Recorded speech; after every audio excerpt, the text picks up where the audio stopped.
I honestly thought my life was perfect. I was 25, engaged to the girl I'd been with since college, had a decent job, and a family I was incredibly close to. My parents lived 20 minutes away. My younger sister practically treated my fiancé like a best friend, and my brother and I used to joke that we'd grow old living on the same street someday. Now I can't even hear his name without feeling sick. It all started in April. I came home early from work because my boss canceled a meeting last minute. I remember stopping to grab coffee for my fiancée on the way home because she'd texted me earlier saying she had a rough day. When I opened the apartment door, I heard laughing from the bedroom. At first, I smiled.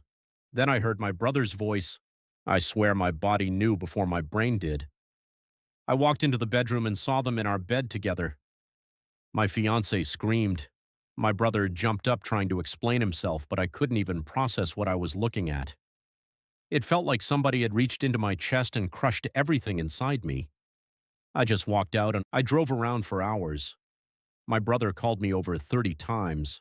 My fiancée texted nonstop saying it wasn't what it looked like, which is honestly the dumbest sentence ever invented because it looked exactly like what it was.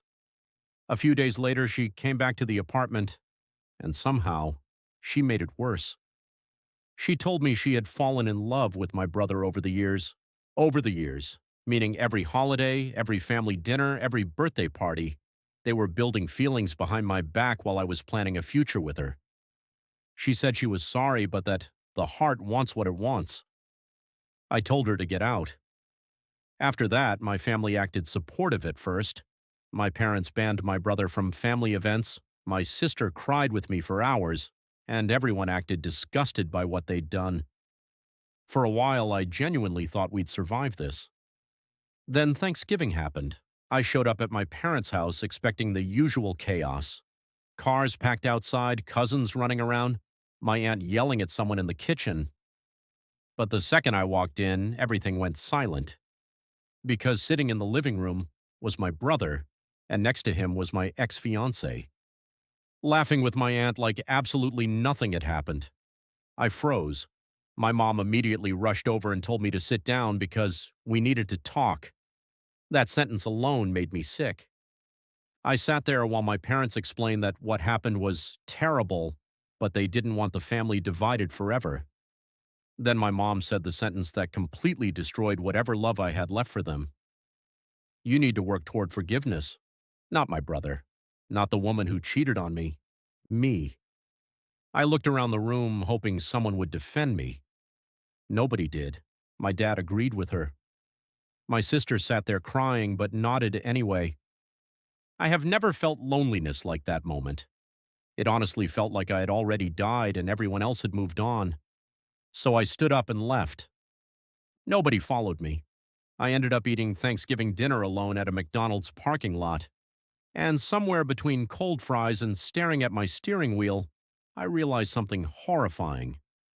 I no longer had a family, so I made a decision. I accepted a job transfer to Chicago, changed my number, blocked every single person in my family, and moved out 2 weeks before Christmas without telling anyone. I disappeared. Apparently, one of my friends accidentally mentioned where I moved because last night I got a DM from a brand new Instagram account that I'm almost positive was my mom. She asked why I left without saying goodbye and said the family missed me. I responded with one sentence, "You only have one son now."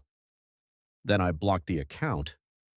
Honestly, for the first time in months, I finally feel free. 3 months after moving to Chicago, my life finally started feeling normal again. I had a new apartment downtown, a new routine, new coworkers, and for the first time in almost a year, I could go an entire day without thinking about my brother or my ex. Then my sister showed up at my door. I opened it and literally just stared at her. She looked exhausted, eyes red, hair messy, like she'd been crying for hours. Before I could even say anything, she whispered, "Mom's in the hospital." And despite everything, my stomach dropped. Apparently, my parents' perfect little reunion fantasy completely blew up after I left. Once I disappeared, the rest of the family started asking questions. My aunt found out my brother had actually been seeing my ex long before I caught them together. My cousins stopped inviting them places. My grandparents were furious. My parents tried forcing me to forgive them. Then things got even worse. My brother proposed to my ex on Christmas, and my mom supported it. That was apparently the final straw for my dad.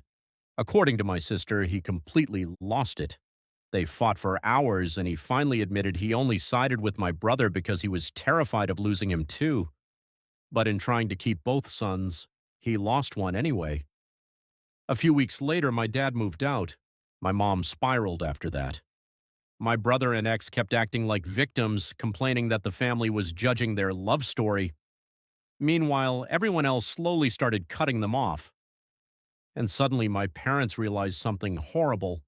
I was the stable one. I was the one who showed up for birthdays, the one who helped when people needed money, the one who remembered anniversaries, the one who held the family together. And I was gone. My sister started crying while telling me all this. Then she handed me a letter from my dad. I didn't even want to touch it at first, but eventually I opened it. The first line hit me like a truck. I failed you as a father.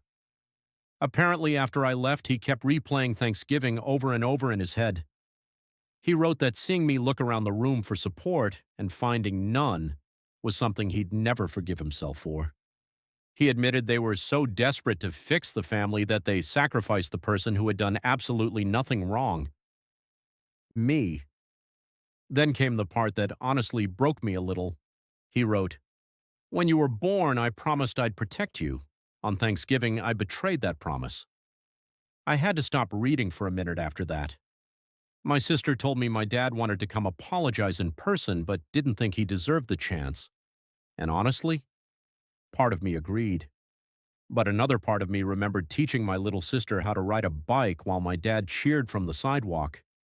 Remembered fishing trips, movie nights, snowstorms, birthdays. I hated that I still missed them. That's the worst part about losing family. Even after they destroy you, some part of you still loves them. Before leaving, my sister quietly asked, "Do you think you'll ever come home?"